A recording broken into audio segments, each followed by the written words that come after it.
Hey there, folks. I'm Mark, in affiliation with Spectrum Pulse, and it's Billboard Breakdown.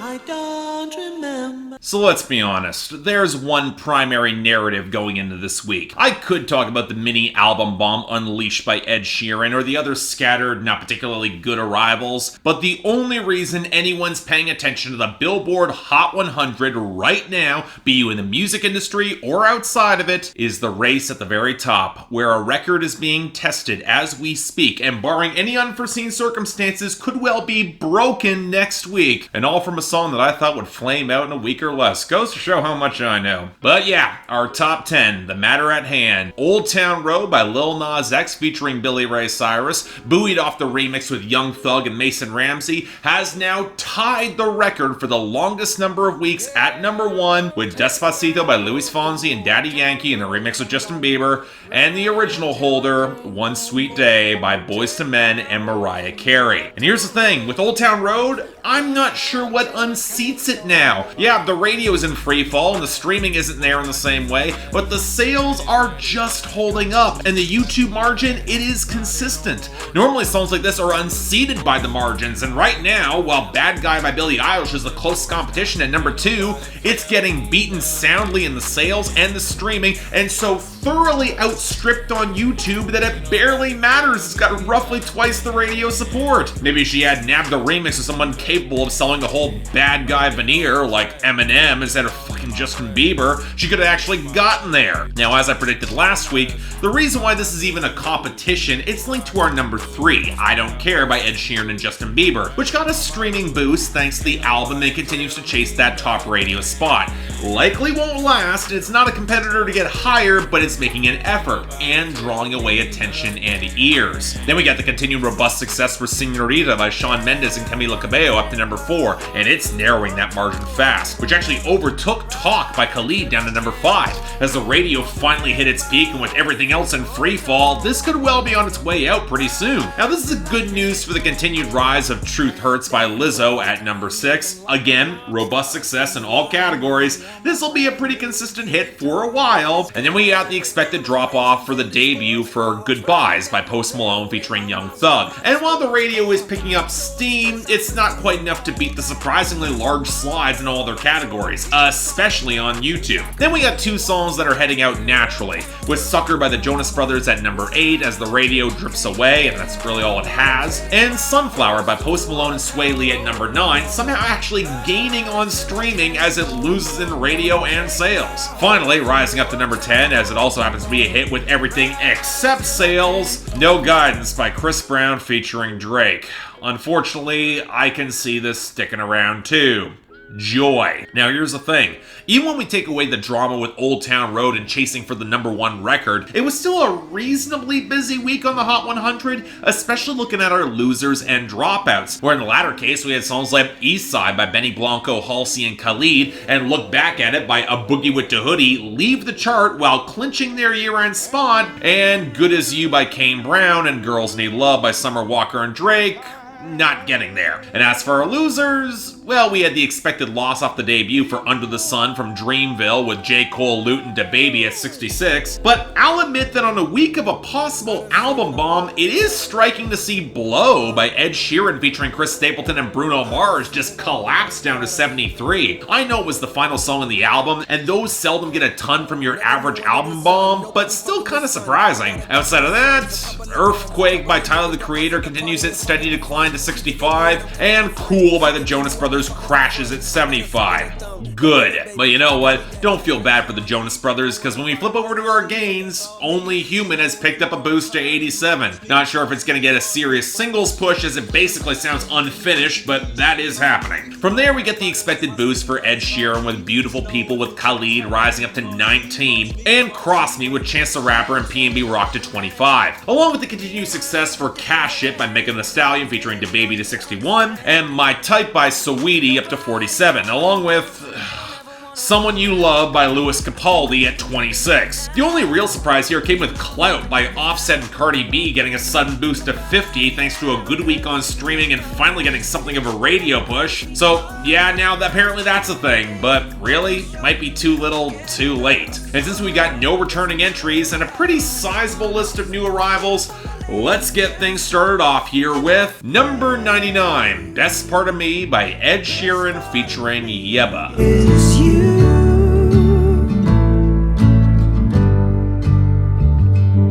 So here's the funny thing, it would be very easy to see this sort of song as being kind of disingenuous. Oh look, the world famous and incredibly successful Ed Sheeran making yet another delicate acoustic and piano ballad about how he can't believe he's good enough for this girl, as he then details his flaws with the sort of care and detail that makes you question why anyone would actually want to be interested in him anyway besides the money. And hell, he's married right now, so why is he doing this still? Hell, is it just a duet off of slightly ramshackle percussion in the distance, and how many of the details are really just that superfluous? Honestly, that might actually be enough. Ed Sheeran and YEBBA actually have decent enough chemistry, and like with all these collaborations, that is what makes them click in the end. And for me, for the most part, this sort of song does. Kind of simplistic, but it works in getting the basics right. Good stuff. Number 98, Spirit by Beyoncé.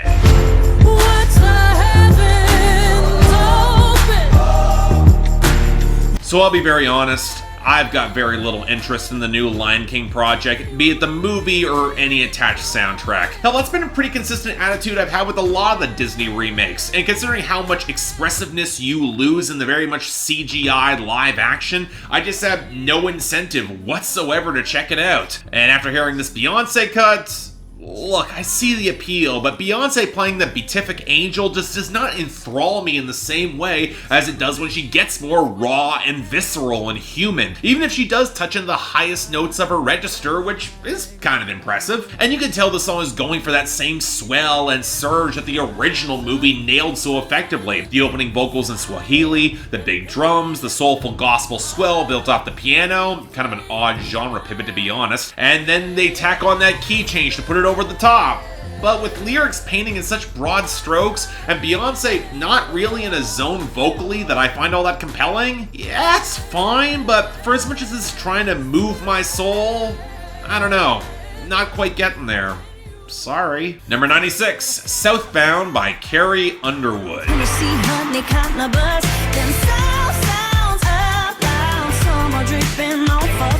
Alright, look, I get why Carrie Underwood released this song. It's loose, it's summery, it'll probably play to a country party vibe. The guitar lead is prominent off the main vocal line, even off the hook basically sounds unfinished and the drums sound way too high and crisp off the compressed mix. But I think the bigger problem for me is the content, because for as good of a voice as Carrie Underwood has, she sounds like she's slumming it on this song. This sounds like something that Little Big Town would have made 7 years ago, and that even then they would have already forgotten, with lyrics that are somehow among the most forgettable and banal that she has ever had. I get going for loose and fun on a late album single, but there's a difference between that and just sounding disposable. Hell, give this to any other male artist and we would call this bro country, so why does Carrie Underwood think this is appealing to her or her audience again? And yeah, not the worst cut from that last album, but certainly not good. Let's move on. Number 92, Time by NF. Be alright.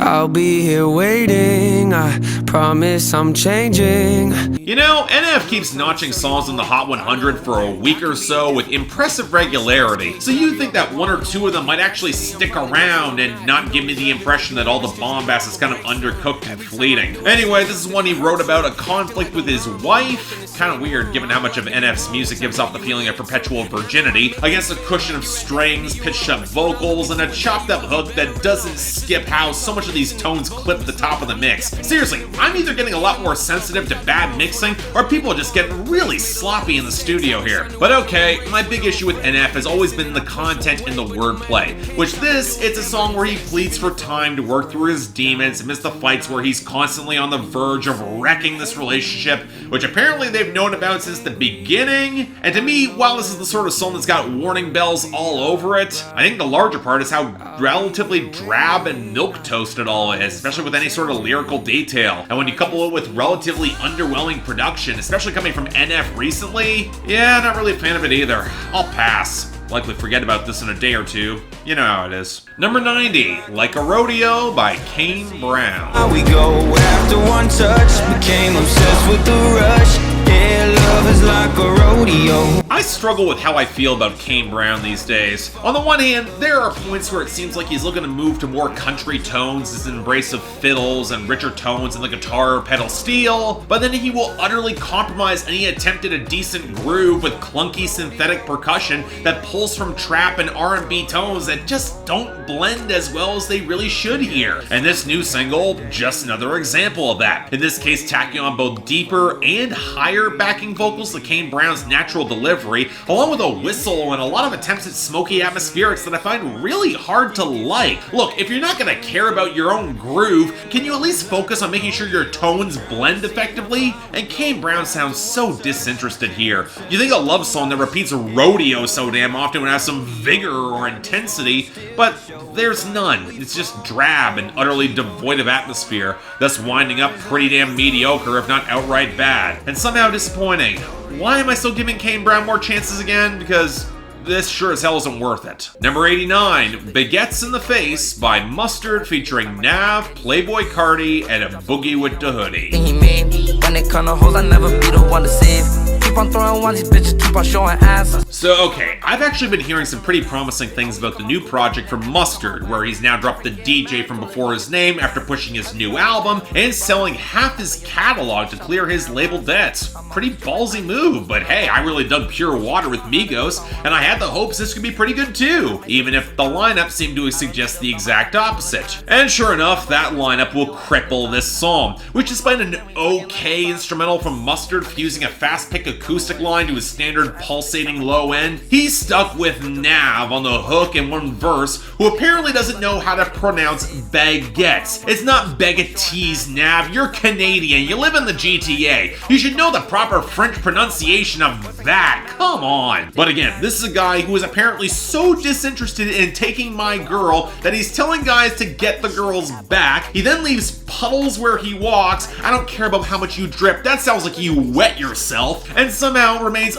utterly uninteresting on the microphone. Then there's a Boogie who you'd think would know better than to let the girl know that if she tells about their hookup, she's gonna be famous, because that's often what they might want. And finally, Playboi Carti, who might actually wind up being the best part of this song, because while his flexing's pretty mindless, he at least knows how to pronounce baguettes properly. So yeah, this isn't good whatsoever, which gives me the impression that these Mustard songs are only as good as the rappers on them, and that Nav is complete crap wherever he goes. In other words, this is bad. Next, number 83, Tip of My Tongue by Kenny Chesney. Loaded gun, gonna love you some sugar on the tip of my tongue. Okay, honest question, did Kenny Chesney just decide not to do a full singles run for Songs of the Saints, his album from last year that actually turned out to be really good? Seriously, it was the most I cared about a Kenny Chesney album in years, but he only pushed the one single really with Get Along, and yet after Better Boat stalled out, he just moved on apparently. A mystifying decision given how he's pushed albums before, and there were some legit great songs here. Anyway, we got another new single, presumably for another upcoming album, and okay, it's not bad, but man, the drums are overmixed here. Trying for a blend of drum machines and live drums that seem to smother the natural guitar melody that actually had some decent atmospheric potential. It almost feels like a song that could have actually worked off the last Kenny Chesney album. And then Ed Sheeran showed up to co-write this song, and we got the obvious odd details on such a flimsy song, and really, that is so defiantly Ed Sheeran, and then an attempt to a pop groove that doesn't match any of Kenny Chesney's vocals. Again, it's one of those songs where the good elements are there, but they're buried, even if the melody is dime a dozen. So yeah, I wanted to like this, but I'm not a fan. Number 57, Remember the Name by Ed Sheeran featuring Eminem and 50 Cent. About time you remember the name, hey, hey. So the last three songs I've already talked about in some detail when I reviewed number 6 Collaborations project, so I will try to keep this somewhat short. And let's start off with one of the worst of them.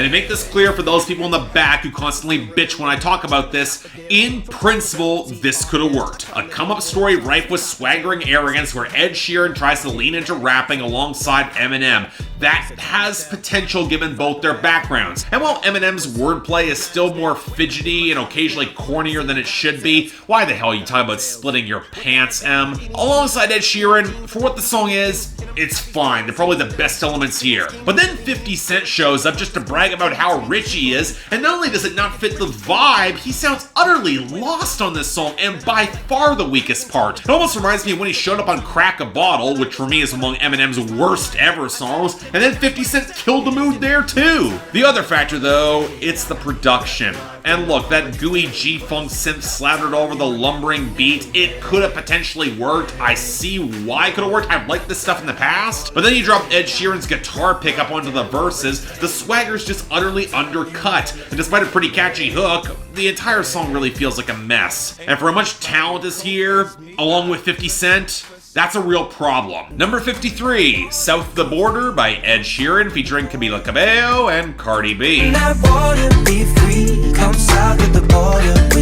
So I've had more patience for Ed Sheeran's flirtations with tropical and Latin progressions than a lot of people have, mostly because he tries to keep them more acoustic and somewhat organic in comparison with your standard reggaeton clunkers. But this is probably the song where my patience has run the thinnest, and yeah, it almost entirely has to do with that pre-chorus, and Ed Sheeran trying to speak Spanish about as well as I do to lure over Camila Cabello, where the chemistry is just not there, which you kind of need for a song that is trading in so many sexual double entendres. And then Cardi B shows up, and you know what, forget chemistry. Why is she referencing Ed Sheeran having jungle fever, and then saying that she dropped her album and her baby? Not a good turn of phrase there, Cardi. But at the end of the day, you know what, it feels more awkward than outright bad. I could have seen this working, which has to be a credit to all the charisma that is here, and Camila Cabello. But you know what, if you want to highlight the song that actually has chemistry and kind of works the best here, number 37, Antisocial by Ed Sheeran and Travis Scott. Don't touch me, don't touch me, don't touch me, I can't fight, yeah. Won't let nothing come in between me and the night. This is a pairing I did not expect to work as much as it did,